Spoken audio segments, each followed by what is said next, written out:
Bueno, buenos días, profesor. Bueno, en esta oportunidad vamos a exponer el trabajo que nos ha tocado.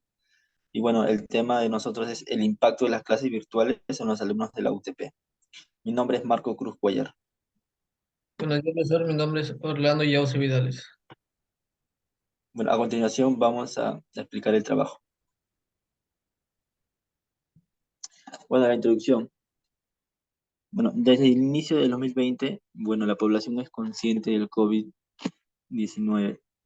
La pandemia ha dado un giro de 180 grados a nivel mundial y todo ha cambiado en varios sectores, incluso en la educación. He enfocado de que las instituciones educativas tomen acciones mediante el COVID, ¿no? Mediante las clases a distancia, que es vía Zoom, también por Google Meets o Microsoft Teams, para evitar el retraso de los estudiantes universitarios, ¿no? Y también escolares.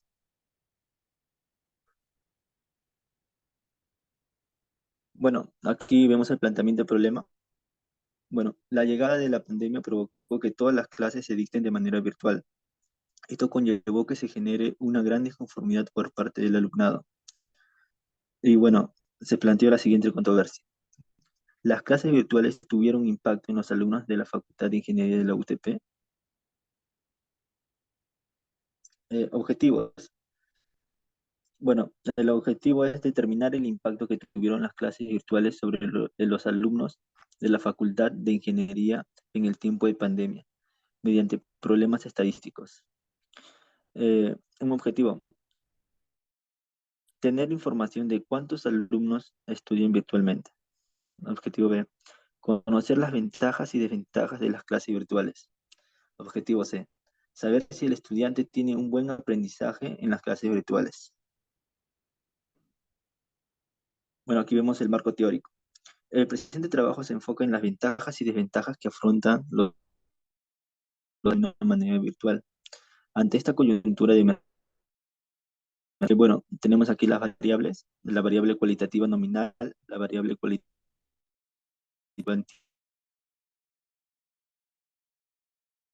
también vemos ahí la media aritmética, ¿no? Que se representa, bueno, es la representación del promedio de un conjunto de datos. A continuación, bueno, respecto a ese tema, hemos hecho una encuesta que consta de 8 problemas, el cual tenemos la pregunta uno. ¿Crees que la educación a distancia es igual que la presencial? Respuesta, sí, no, tal vez. Pregunta 2. ¿Recomendarías la educación a distancia? Respuesta, sí o no. Pregunta 3. ¿Utilizas métodos de estudios? Sí, regularmente, muy poco, nunca. 4. ¿Cuáles de las siguientes características son parte de tu método de estudio? Respuesta. Repeticiones de clases, tomar apuntes, ver videos por internet o buscar información adicional. Pregunta 5. ¿Cuántas horas diarias le dedicas al estudio? De 0 a 2 horas, de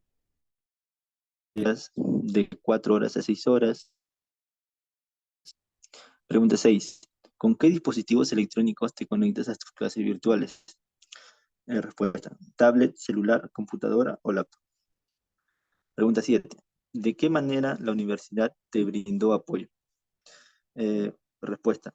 Descuento, préstamo de equipos electrónicos o simplemente no te ayudó. Pregunta 8. ¿Lograste aprender algo durante los ciclos virtuales? Respuesta. Sí, regular, poco o no.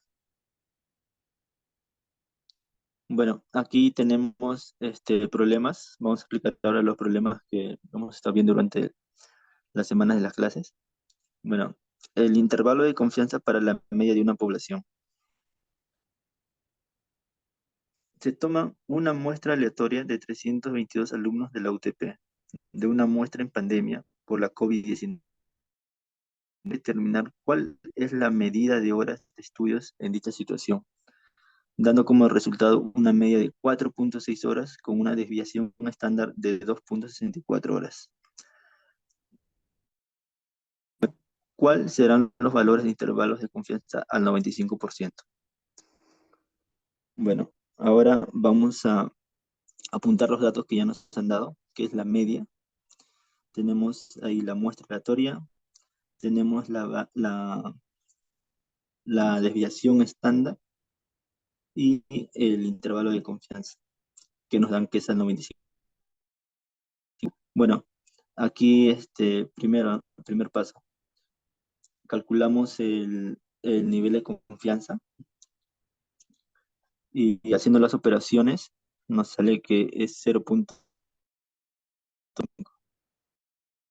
la tabla y ver de 1.96. Fotos en la fórmula. Bueno, aquí ya en la fórmula vemos que nos piden la media, que ya lo calculamos. También nos piden la desviación estándar y el, el número, ¿no?, de la muestra de los alumnos, que también igual tenemos como dato. Y bueno, haciendo los cálculos respectivamente, llegamos a la interpretación de que con un nivel de significancia del 95%, el número de horas que estudian los estudiantes de la UTP en esta realidad del COVID-19 está entre 3 y 4.49 horas. Siguiente. Bueno, tenemos aquí otro problema, que es del tema, ¿no?, de la prueba de hipótesis para la media de una población. A ver, en los estudios realizados a los alumnos de ingeniería de la UTP, se había determinado que la nota promedio sin métodos de estudio es mayor a 18. Y bueno, un alumno de ingeniería de la UTP piensa que en realidad la nota promedio sin métodos de estudio debe ser de 17. Y para probar su afirmación, usa una muestra de 322 alumnos, resultando de 16. Y la pregunta, ¿habrá suficiente evidencia estadística para apoyar la afirmación del ingeniero? Use 5% de significancia. Bueno, igual aquí apuntamos todos los datos que nos están dando. Y bueno, paso número 1, planteamos la hipótesis. H sub 0, que es el cual es, rechazamos lo que dijo el ingeniero. H sub 1, aprobamos lo que dice el alumno. Y bueno, hallamos el nivel de significancia, que es al 0.05%. Entonces calculamos igual en la tabla y nos sale que es 1.6. En el punto número 3, reemplazamos los datos en la fórmula, ¿no?, que ya tenemos ahí todos los datos. Simplemente ahí es reemplazar y operar. Nos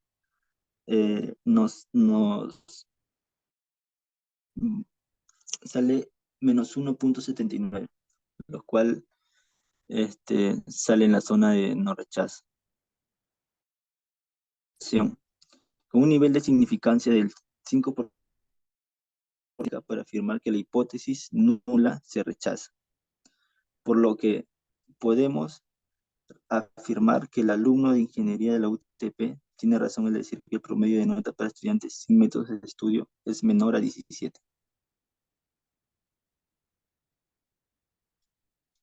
Bueno, a continuación mi compañero.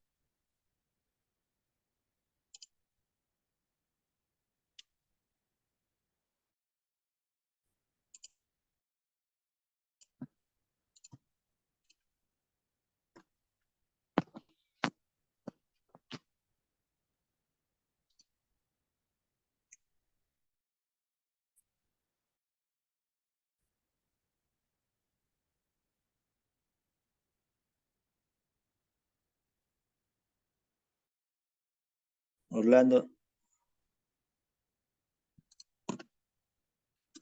Sí, entonces continúo. Continuamos con el siguiente. El intervalo de confianza para la proporción de una población. A una muestra de 322 alumnos del OTP se les preguntó si se logró aprender algo durante el desarrollo de los ciclos virtuales.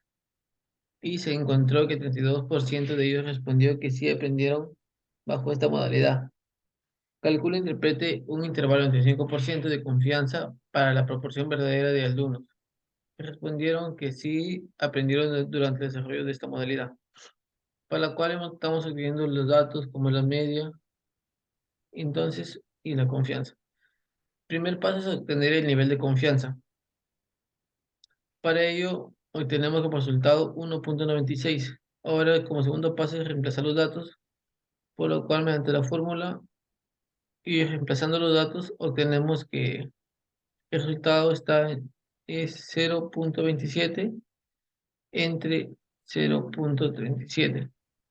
Entonces, como interpretación tenemos de que con el nivel de confianza del 95%, la verdadera proporción de los alumnos que sí aprendieron bajo el desarrollo de esta modalidad se encuentra entre el intervalo del 0.27 a 0.37.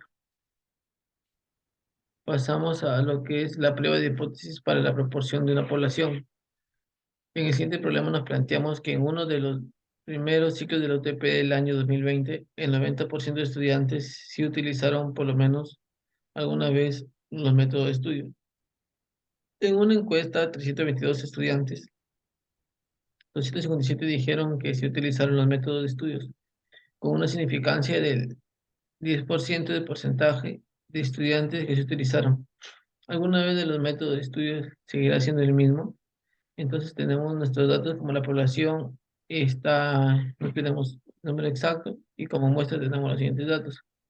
Entonces, para ello primero planteamos nuestra hipótesis diciendo que el 90% vendría a ser igual a 0.90, que seguirá siendo el mismo, como también no seguirá siendo el mismo.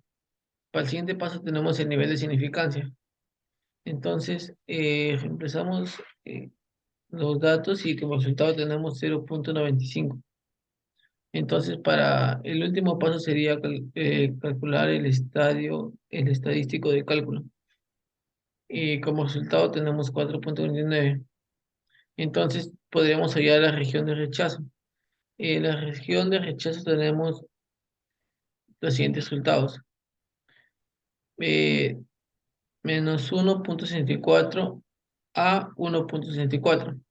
Para eso tenemos la interpretación que con un nivel de significancia del 10% existe una suficiente evidencia estadística para rechazar la hipótesis nula. Es decir, se espera que el porcentaje de los estudiantes que se utilizaron alguna vez los métodos de estudios no son los mismos. El intervalo de confianza para la varianza de la población. En el siguiente ejercicio decimos que los alumnos de la UTP del ciclo de marzo de 2021 realizaron una encuesta sobre las horas al día que se dedicaban al estudio universitario. Se encuestó a 322 estudiantes y se obtuvo una desviación estándar muestral de 2.107 horas. Hallar el intervalo de la varianza de horas que los estudiantes se dedican al estudio a nivel de confianza. Obtenemos nuestros datos en una tabla, y por lo cual decimos que nuestro nivel de significancia es 0.975. Para ello, reemplazamos los datos y decimos que los estudiantes se dedican al estudio está entre 3.8154 o 5.2150. Por lo cual, en la interpretación decimos que con un nivel de confianza del 95% se puede decir que el intervalo para la varianza de horas al día de los estudiantes se dedican a los estudios está entre 3.8254 y 5.2150 horas. Para lo que vendría a ser el intervalo de confianza, para la razón de las dos varianzas poblacionales, planteamos el siguiente ejercicio. En OTP se investiga a los estudiantes de la ingeniería para determinar cuántas horas se dedican al estudio. En un principio se toma una muestra de 30 alumnos. Encontramos una varianza de 148.746, mientras que en la siguiente muestra de 30 alumnos se encontró una varianza de 200.123.